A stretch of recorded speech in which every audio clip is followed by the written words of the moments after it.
اعوذ باللہ من الشیطان الرجیم بسم اللہ الرحمن الرحیم یا ایہا الذین آمنوا اتقوا اللہ حق تقاتہ ولا تموتن الا وانتم مسلمون یا ایہا الناس اتقوا ربکم الذی خلقکم من نفس واحدہ وخلق منها زوجها وبث منهما رجالا كثيرا ونساء واتقوا الله الذي تساءلون به والأرحام إن الله كان عليكم رقيبا يا أيها الذين آمنوا اتقوا الله وقولوا قولا سديدا يصلح لكم أعمالكم ويغفر لكم ذنوبكم ومن يطع الله ورسوله فقد فاز فوزا عظيما وقال الله عز وجل في موضع آخر كنتم خير أمة أخرجت للناس تأمرون بالمعروف وتنهون عن المنكر وتؤمنون بالله رب اشرح لي صدري ويسر لي أمري واحلل عقدة من لساني يفقهوا قولي ربي زدني علما حاضرین جمعہ، اسلامی ماؤں اور بہنوں اور میرے پیارے پھول جیسے بچوں، ہر طرح کی بڑائی، کبریائی، بزرگی، شان و شوکت، عظمت و جلالت ایک اللہ وحدہ لا شریک کے لیے لائق اور زیبا ہے۔ درود ہو، سلام ہو حضرت محمد مصطفیٰ صلی اللہ علیہ وسلم پر، آپ کے اصحاب، تابعین اور تبع تابعین پر۔ اس مختصر سی حمد اور درود کے بعد سورہ آل عمران کی مشہور آیت بارہا آپ نے پڑھی ہوگی، سنا ہوگا، معنی مفہوم بھی اچھی طرح جانتے ہوں گے، اور اس آیت کو الگ الگ عناوین، الگ الگ موضوعات پر دلیل کے طور پر اس کو پیش کیا جاتا ہے۔ لیکن آج اس آیت کی روشنی میں میں آپ کے سامنے میری اور آپ کی خصوصیات کہتا ہوں، یعنی کہ امت محمدیہ کی جو خصوصیات ہیں، ہمارے جو امتیازات ہیں، اس پر روشنی ڈالنے کی کوشش کروں گا۔ سب سے پہلے ہم یہ سمجھتے چلیں کہ اللہ تبارک و تعالیٰ نے اس آیت کریمہ کے اندر مجھ کو اور آپ کو مخاطب کرتے ہوئے فرمایا، تم بہترین امت ہو، تم بہترین امت ہو، تمہارا خروج لوگوں کے لیے ہوا ہے۔ کیوں؟ کہا کہ تم امر بالمعروف کرتی ہو اور نہی عن المنکر کرتی، بھلائیوں کا حکم اور برائیوں سے روکنا۔ یہ جو ہم کو اعزاز ملا ہے، یہ جو ہم کو امتیاز ملا ہے، یار لوگوں کے اوپر ہم یا تمام اقوام کے اوپر ہم کو جو ممتاز قرار دیا گیا ہے، برتری جو ہم کو حاصل ہوئی ہے، یا خیر امہ کا جو لقب ملا ہے، وجہ کیا ہے؟ امر بالمعروف اور نہی عن المنکر، جو کہ سابقہ امتوں کو اس چیز سے، یہ چیز ان کو عطا نہیں کی گئی تھی، جو کہ ہم کو ملی ہے۔ یوں سمجھتے چلیں حضرت محمد مصطفیٰ صلی اللہ علیہ وسلم افضل الرسل ہیں نا، تمام رسولوں میں سب سے اعلیٰ، اور جن کو تمام رسولوں کے اوپر فوقیت حاصل ہے تو وہ کون ہیں؟ حضرت محمد مصطفیٰ صلی اللہ علیہ وسلم۔ بلکہ ان کو یوں کہیں تو غلو نہ ہوگا، سید المرسلین ہیں، تمام رسولوں کے کیا ہیں؟ وہ سردار ہیں۔ جس طرح آپ افضل الرسل ہیں، تمام رسولوں کے سردار ہیں، ایسے ہی یہ امت تمام امتوں کی سردار ہے۔ اس امت کو تمام امت پر کیا کیا گیا ہے؟ فوقیت دی گئی ہے، برتری عطا کی گئی ہے، اور وجہ صرف کیا ہے؟ امر بالمعروف اور نہی عن المنکر۔ اگر ہم اس فریضے سے اپنا دامن چھڑائیں گے تو پھر اس کے اندر میں اور آپ نہیں آ سکتے۔ اس کے اندر میں اور آپ نہیں آ سکتے۔ آج کے اس خطبے کے اندر میری اور آپ کی کیا خصوصیات ہیں دنیا کے اعتبار سے اور آخرت کے اعتبار سے، تفصیل سے نہیں، مختصراً تفصیل سے آپ کتابوں میں پڑھیں، اس پر باقاعدہ کتابیں لکھی گئی ہیں، علماء کرام نے بہت ساری باتیں لکھی ہیں، میں مختصراً بتاؤں گا۔ سب سے پہلی بات سمجھتے چلیں کہ اللہ تبارک و تعالیٰ نے اس امت کو دنیا کے اعتبار سے جو اگر خصوصیت دی ہے، تمام امتوں پر اگر فوقیت عطا کی ہے، تو وہ سب سے پہلے کیا ہے؟ اللہ کے رسول صلی اللہ علیہ وسلم ایک حدیث کے اندر فرماتے ہیں نحن الآخرون، کیا فرمایا؟ ہم سب سے آخر میں آنے والے ہیں۔ ہم سے پہلے کئی امتیں آئی ہیں، کئی انبیاء آئے، تو جو انبیاء آئے ظاہر سی بات ہے ان کی قومیں ان کی امت ہی ہوا کرتی تھی، لیکن احادیث کے اندر آتا ہے اس امت سے پہلے 69 امتیں آئی ہیں۔ رسولوں کی تعداد تو 1,24,000 بھی کہتے ہیں، بعض روایت کے اندر 8,000 کی بھی آتی ہے، لیکن امت کے اعتبار سے جو کامل امتیں ہیں اس سے پہلے 69۔ اللہ کے رسول صلی اللہ علیہ وسلم نے فرمایا کہ انتم تتمون 70، کہا کہ تم 70 امت کیا کرنے والے ہو؟ پوری کرنے والے ہو۔ اور ان تمام امتوں میں اللہ تبارک و تعالیٰ نے اکرم اور اعظم اور اعلیٰ اور برتر کس کو کیا ہے؟ تو وہ کون ہیں؟ امت محمدیہ ہیں۔ تو میں کیا کہہ رہا تھا؟ اخیر میں ہم آئے ہیں آنے کے اعتبار سے، لیکن اللہ کے رسول فرماتے ہیں السابقون یوم القیامہ، قیامت کے دن وہاں حشر میں آگے آگے کون رہیں گے؟ ہم۔ سبقت کرنے والے آخرت کے اعتبار سے ہم ہوں گے۔ سب معاملہ سب سے پہلے کس کا؟ ہمارا ہی دیکھا جائے گا۔ ہر معاملے میں ہم آگے آگے رہیں گے، آخر میں آنے والے، لیکن آخرت کے اندر سبقت کرنے کے اعتبار سے اگر کوئی ہوں گے تو وہ امت محمدیہ ہی ہوگی۔ تو سب سے پہلی خصوصیت یہ ہے اس کی۔ دوسری کیا ہے؟ بارہا ہم پڑھتے ہیں ہماری عمریں، میرے اور آپ کی عمریں، اللہ کے رسول نے کیا فرمایا؟ اعمار امتی ما بین 60 الی 70، 60 اور 70 کے بیچ ہی ہوں گی۔ اور ذرا سوچیں آپ، ہم سے پہلے جتنی امتیں آئیں، کسی کی 800، کسی کی 1000، کسی کی 600 500، اور اس امت کی عمریں کتنی ہیں؟ 60 70 کے بیچ، اور ان کی عمریں زیادہ، ان کے وقت میں بھی برکت، اور ہماری عمریں کم اور ہمارے وقت میں بھی کیا ہے؟ کمی ہے، برکت نہیں ہے۔ اللہ کے رسول نے کیا فرمایا؟ جیسے جیسے قیامت قریب آئے گی، سال کیا ہو جائے گا؟ مہینہ کیا ہو جائے گا؟ دن، ہفتہ، اور ہفتہ دن، اور دن گھنٹہ منٹ کے اندر تبدیل ہو جائے گا۔ تو ایسے دور کے اندر یہ امت آئی ہے کہ ایک تو عمریں بھی اس کو کم ملی ہے اور وقت کی برکت بھی نکال دی گئی ہے۔ تو ایسا لگتا ہے یہ کیا ہے؟ ہمارے ساتھ ناانصافی ہے نا ناانصافی نہیں ہے۔ ہم کو عمریں بھلے ہی کم ملی ہیں، لیکن اللہ تبارک و تعالیٰ نے ایک جو خصوصیت عطا کی ہے اس امت کو، جو پہلی امتوں کو عطا نہیں کی، وہ کیا ہے؟ اللہ تبارک و تعالیٰ نے رمضان کے اندر ایک رات رکھی۔ وہ کون سی رات ہے؟ لیلۃ القدر، خیر من الف شہر کہتا اللہ تبارک و تعالیٰ، 1000 مہینوں کے برابر نہیں، اس سے بھی بہتر، یعنی اس سے زیادہ ہی کے معنی میں ہوں گے، کم نہیں۔ اگر آپ اس ایک رات کے اندر نمازیں پڑھو، 1000 مہینے نماز پڑھنے کے برابر ثواب، تلاوتیں کرو 1000 مہینے تلاوت کرنے کے برابر، اذکار کرو، تسبیح، جو کچھ آپ اپنے رب کو منانے کے لیے جیسی چاہیں عبادتیں کرو، وہ ایک رات کی عبادت آپ کو 1000 مہینے سے افضل، اور پھر بیٹھے بیٹھے آپ کو ایک رات میں 83 سال مل گئے۔ تو اگر اس 83 سال کو 70 میں کنورٹ کرو گے تو ایسے آپ کے کتنے ہو جائیں گے؟ 100 کے حساب سے لگائیں گے، 5-6 ہزار سال ہماری ایسے ہی عمریں بیٹھ جائیں گی۔ یہ تو خالی ایک لیلۃ القدر ہے، اس کے علاوہ اب دیکھو محرم میں ایک روزہ جو 10واں روزہ ہے اس کی کیا قیمت ہے، آپ عرفہ کا روزہ لے لو، بہت سارے ایسے فضائل ہیں جو پہلی امتوں کو اللہ تبارک و تعالیٰ نے نہیں دیے تھے، جو یہ ہماری خصوصیت ہے۔ اس چیزوں کو سامنے رکھ کر ہی ہم کو کیا کرنا ہے؟ زندگی گزارنا ہے، تبھی زندگی گزارنے میں ہم کو مزہ بھی آئے گا۔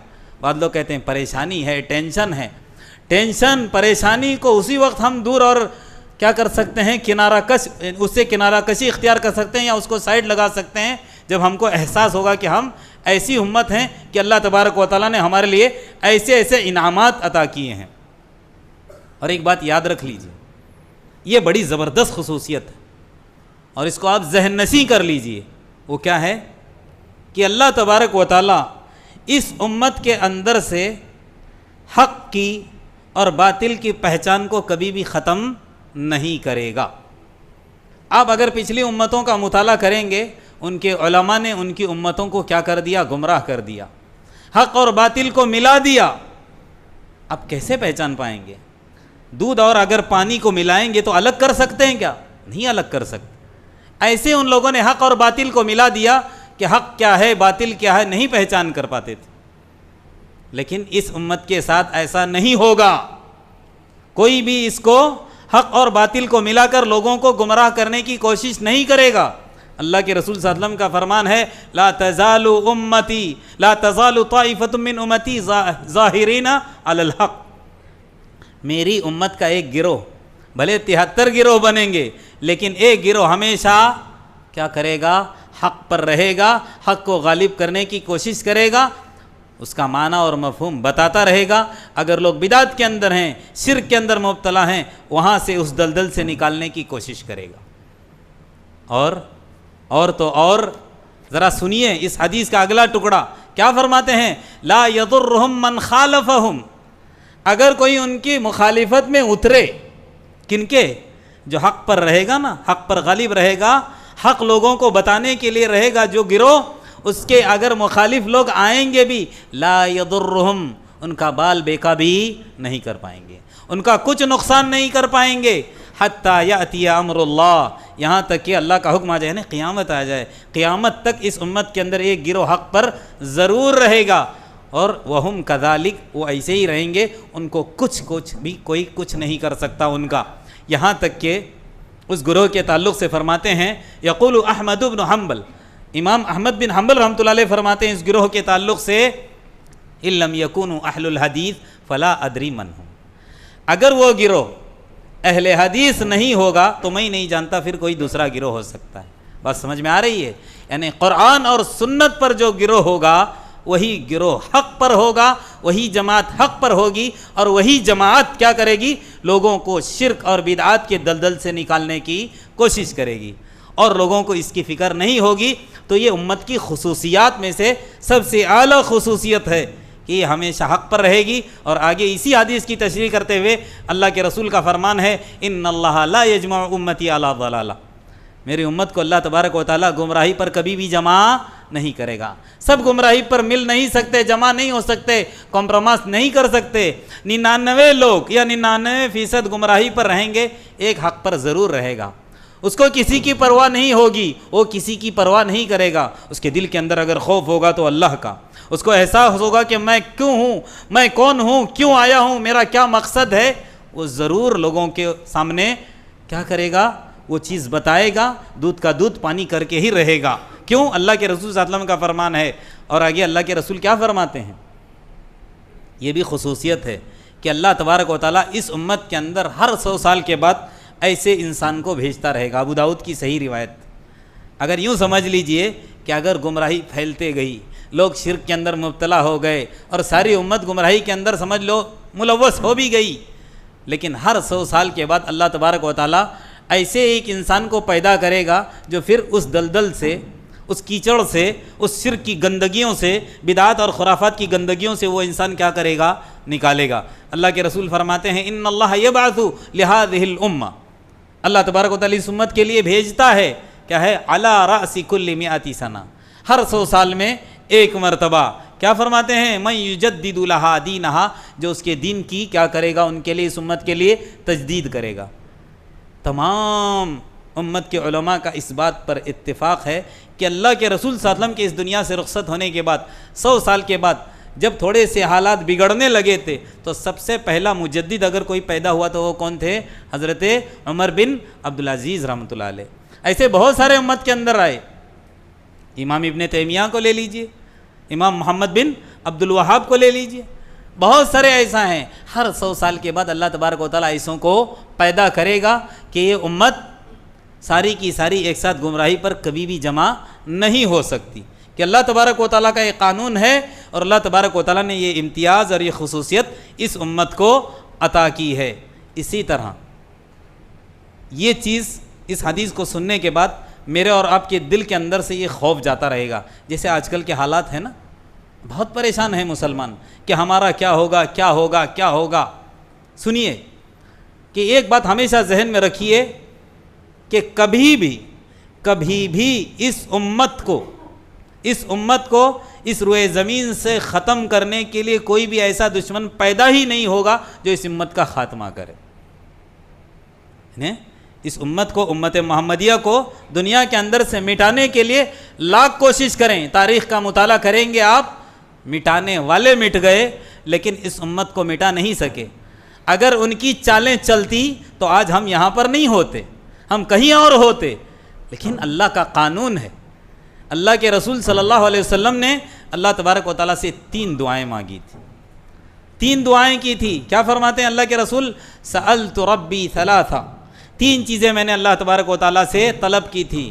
اس میں سے سب سے پہلی جو چیز مانگی تھی، سألت ربی اللہ یہلک لا اللہ یغرق امتی، کہ اے اللہ کہ میری امت کو غرق کر کے، جس طرح سابقہ امموں کو آپ نے ایک جھٹکے میں تہس نہس کر دیا، کوئی غرق ہو گئے، کوئی کسی کے اوپر زلزلہ آ گیا، کسی کے اوپر آسمان سے پتھرا ہوا اور ختم ہو گئی، جیسے قوم عاد ہو، قوم ثمود ہو، قوم نوح ہو، میری امت کو ایسے یکجا ختم مت فرمائیو۔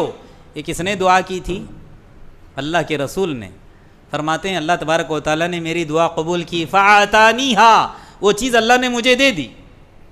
اور دوسری کیا دعا کی تھی؟ میں نے اپنے رب سے دعا کی، اللہ یظہر علینا عدوا من غیرنا، اے اللہ ہمارے اوپر کسی ایسے دشمن کو مسلط مت کرنا ہمارے سے علاوہ کا جو اس امت کا خاتمہ کرے۔ اللہ نے اس دعا کو بھی کیا کر لیا؟ میری قبول کر لیا۔ اب کسی کے بس کی بات نہیں ہے کہ اس امت کو ختم کرے، کبھی نہیں کر سکتے، چاہے جتنی چال چلے دشمنان اسلام، لیکن اس امت کو ختم نہیں کر سکتے۔ اللہ ان کو ختم کرے گا لیکن یہ امت قیامت تک باقی رہے گی۔ یہ اللہ تبارک و تعالیٰ کا وعدہ ہے اور اللہ کے رسول صلی اللہ علیہ وسلم کی دعا کی قبولیت کا نتیجہ ہے، اور یہ اس امت کی خصوصیات میں سے ایک خصوصیت ہے۔ اور تیسری دعا کی تھی جو اللہ کے رسول فرماتے ہیں اللہ تبارک و تعالیٰ نے قبول نہیں کی۔ وہ دعا کیا تھی کہ اے اللہ میں تو اس سے سوال کرتا ہوں کہ میری امت کے اندر پارٹیاں نہ بنیں، یہ آپس میں لڑائی جھگڑے نہ کریں، یہ فرقوں میں نہ بٹیں۔ تو اللہ تبارک و تعالیٰ نے اس دعا کو رد کر دیا، قبول نہیں کی۔ یوں سمجھ لیجئے اللہ نے اس دعا کو نہیں سنا، جس کی وجہ سے آج ہمارے آپس میں کتنی پارٹیاں، غیروں کو چھوڑیں، ہم لوگ جو کلمہ لا الہ الا اللہ کا اقرار کرنے والے سمجھنے کی کوشش نہیں کرتے کہ کلمے کے تقاضے کیا ہیں، حقیقی مسلمان کیا ہے، اسلام کیا ہے، اس کو سمجھنے کی کوشش نہیں کرتے، ایک دوسرے کے اوپر الزام تراشی کرتے ہیں اور ایک دوسرے کو کہتے ہیں کہ تو شرک، کیا کہتے ہیں، تو ضلالت پر ہے، تو گمراہی پر ہے، میں حق پر ہوں۔ جیسے قرآن کہتا نا کل حزب بما لدیہم فرحون، ہر ایک اپنی اپنی پارٹی کے ساتھ خوش ہے۔ اور یہ چیز اتنی دعا کرنے کے باوجود اللہ کے رسول صلی اللہ علیہ وسلم کی اللہ تبارک و تعالیٰ نے اس دعا کو قبول نہیں کیا۔ اچھا اور بھی ہے اس امت کی خصوصیات میں سے، وہ کیا ہے؟ آخرت کے اعتبار سے بہت ہی اعلیٰ ہے یہ خصوصیت۔ وہ کیا ہے کہ اس امت کو اللہ تبارک و تعالیٰ نے انبیاء کے حق میں گواہ بنایا ہے۔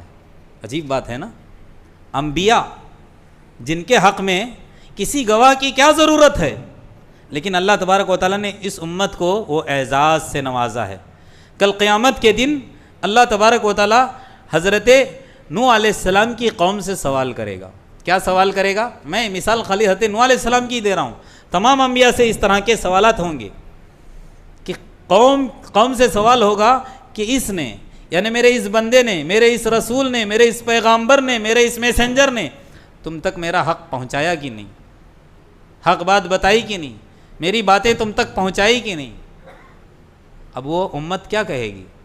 کہ ہاں کہے گی؟ نہ، لا کہے گی، انکار کرے گی۔ اے اللہ ما جاءنا نذیر، ہمارے پاس کوئی ڈرانے والا نہیں آیا، اس نے ہم کو حق نہیں بتایا، ہم نہیں جانتے یہ کون ہے، کوئی ہم کو سمجھانے والا، انکار کر دیں گے۔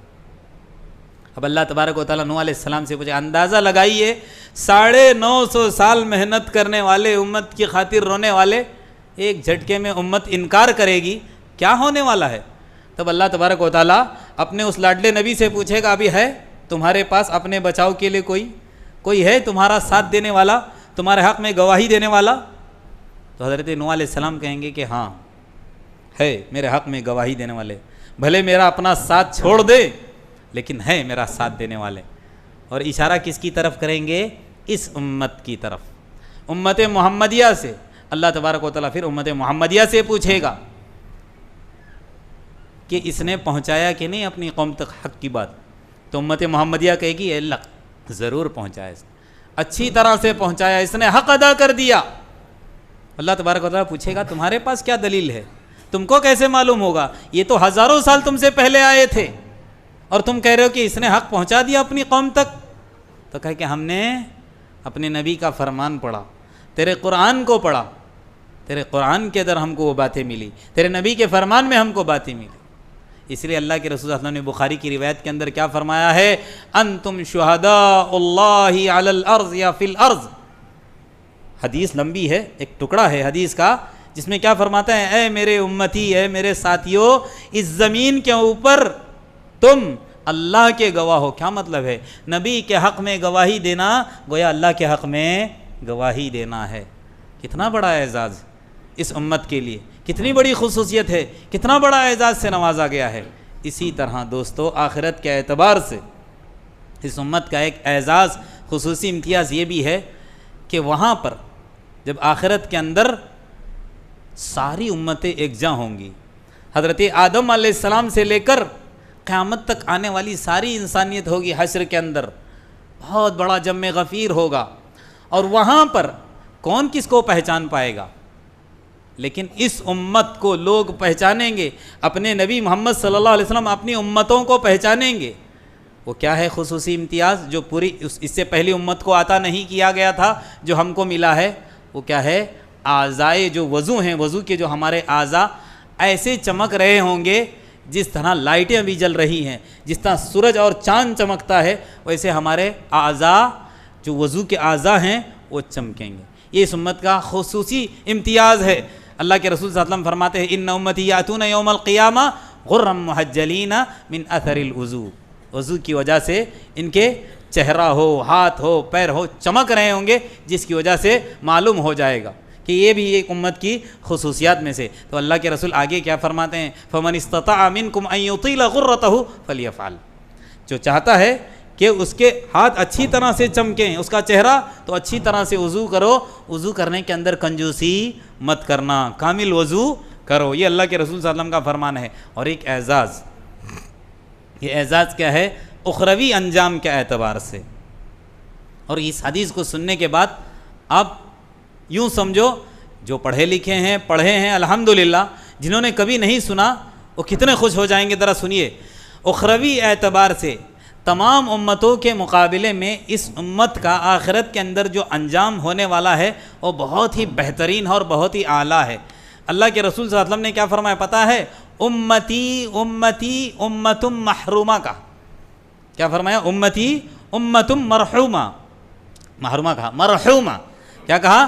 میری امت مرحومہ، یعنی اس کے اوپر رحم کیا جائے گا، اس کی بخشش کی جائے گی۔ لیس علیہا عذاب، آخرت کے اندر اس کے لیے عذاب نہیں ہے۔ آپ سب خوش ہو گئے نا؟ لیکن کتنی حدیثیں ایسی ہیں کہ گناہ کرنے کی وجہ سے آخرت کے اندر اس کو عذاب دیا جائے گا، پھر جہنم میں ڈالا جائے گا، پھر ایک وقت گزر جانے کے بعد وہاں سے نکال کر جنت میں پہنچایا جائے گا۔ لیکن اس کے اندر یہ صحیح روایت ہے، کسی کا کلام نہیں ہے اس کے اندر کہ یہ ضعیف ہے یا حسن، صحیح درجے کی روایت ہے۔ کیا فرماتے ہیں اللہ کے رسول؟ میری امت مرحومہ ہے، آخرت کے اندر اس کو عذاب نہیں ہوگا۔ لیکن حدیث کو سمجھنے کے لیے اس کے اوپر اور اطراف والی احادیث کو پڑھنے سے ہی بات سمجھ میں آ جاتی ہے۔ پہلے آگے کا ٹکڑا ہم پڑھیں، اس کے بعد میں مفہوم بتاؤں گا۔ آگے کیا فرماتے ہیں؟ وَإِنَّ عَذَابَهَا، جہاں تک اس کا عذاب ہے، فی الدنیا، دنیا کے اندر ہی ہے، اور وہ کیا ہے؟ البلاء والفتن والقتل، مصیبت کے نام پر، قتل کے نام پر، یا البلاء والفتن، فتنے کے نام، آزمائش کے نام پر دنیا کے اندر ہی عذاب دیا جائے گا۔ اس کا مطلب یہ نہیں کہ ساری امت کے ساتھ ایسا ہوگا، یعنی کچھ لوگوں کے ساتھ ایسا ہوگا کہ دنیا کے اندر ہی اللہ تبارک و تعالیٰ ان کے اوپر مصیبتیں لائے گا، بے قصور وہ مارا جائے گا، وہ کاٹا جائے گا، اور آخرت کے اندر اس کے لیے کوئی عذاب یا اس کی کوئی پکڑ نہیں ہوگی، وہ سیدھا کہاں چلا جائے گا؟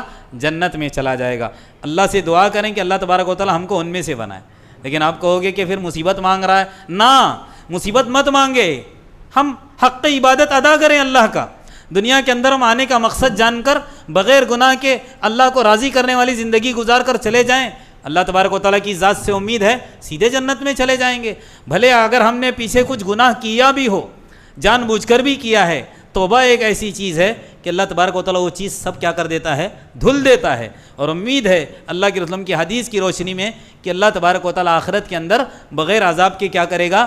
جنت کے اندر داخل کرے گا۔ یہ صحیح حدیث ہے کہ گنہگاروں کے ساتھ ایسا ہونے والا ہے کہ ان کے گناہوں کا بدلہ کچھ لوگوں کو اللہ دنیا کے اندر ہی دے گا اور آخرت میں پکڑ نہیں ہوگی۔ تو پھر اچھے لوگوں کا کیا اعزاز ہوگا، ذرا سوچئے۔ گنہگاروں کے بارے میں کہا جا رہا ہے تو اچھے لوگ خوش قسمت ہی ہوں گے۔ تو ہم کو جو موقع ملا، میں نے کہا نا، وقت کی برکت بھی ہٹا دی گئی ہے، اور عمریں بھی ایسی کہ کیسی کٹے گی پتہ ہی نہیں، اور حادثات تو ایسے ہوتے ہیں کہ انسان کو پتہ نہیں کہ اب میں گھر پہنچوں گا یا نہیں۔ تو لہٰذا حق عبادت ادا کریں، اللہ تبارک و تعالیٰ کی جو عبادت کا حق ہے وہ ادا کریں، اللہ کو ڈر کر زندگی گزاریں۔